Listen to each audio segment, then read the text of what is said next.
Κορίτσια, κορίτσια.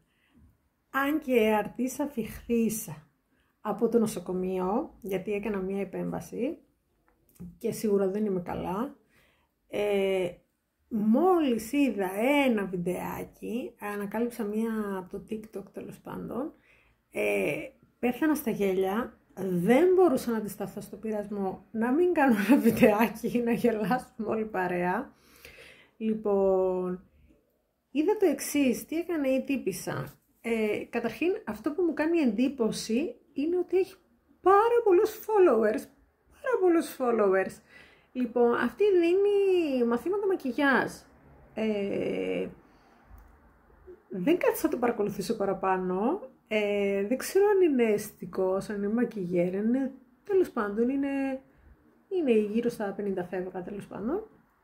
Λοιπόν, και δείχνει, ξέρω εγώ, tips για μακιγιάζ και αυτά.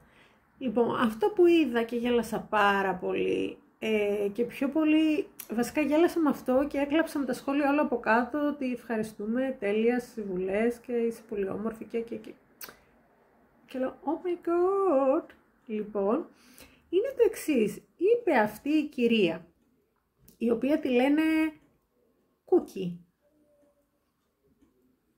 κάτω παύλα κάτι τέλος πάντων. Λοιπόν, μπορεί να την ξέρετε εσείς, εγώ δεν ασχολούμαι με το TikTok και γενικά με τα media.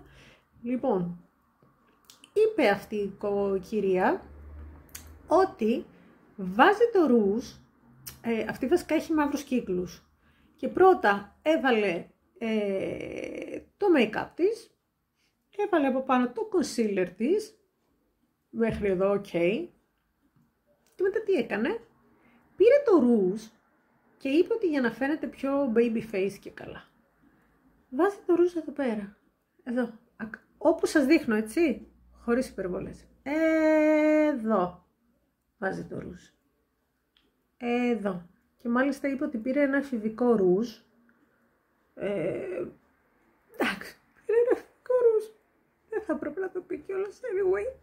Λοιπόν, άρα αυτή τι έκανε, πήγε, κάλυψε τους μαύρους κύκλους και πήγε και έβαλε ρούζ πάνω στους μαύρους κύκλους. Παιδιά, κλαίω, δηλαδή το βιντεάκι το είδα 2 και 3 φορές σε repeat, γιατί λέω δεν μπορώ, δεν έχω λόγια, no comments. Λοιπόν, και που λέτε, αυτό την κάνει να φαίνεται, λέει, πιο νέα. Οκ, εγώ θα συμπληρώσω ότι την κάνει να φαίνεται καρναβάλι. Δεν έχω δει ποτέ μου το ρούζ να μπαίνει σε εκείνο τον τόπο. Και επίσης να πω, να φτάσω στα δικά μου, αφού έγινα λίγο κακιά και κοινική, αν και δεν το συνηθίζω, αλλά εντάξει, ήταν τελείως κουλό αυτό που άκουσα.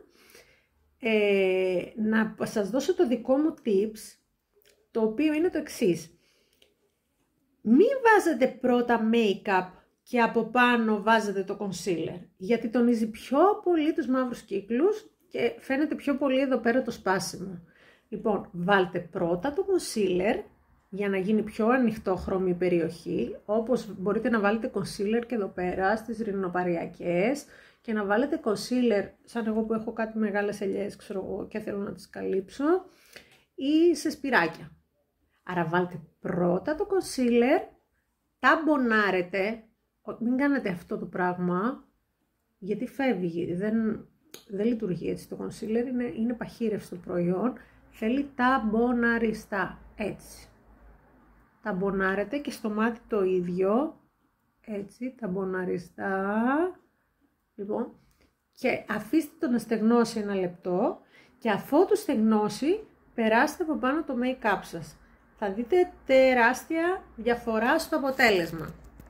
Λοιπόν, αυτά όσον αφορά το concealer και τους μαύρους κύκλους. Θα επανέλθω.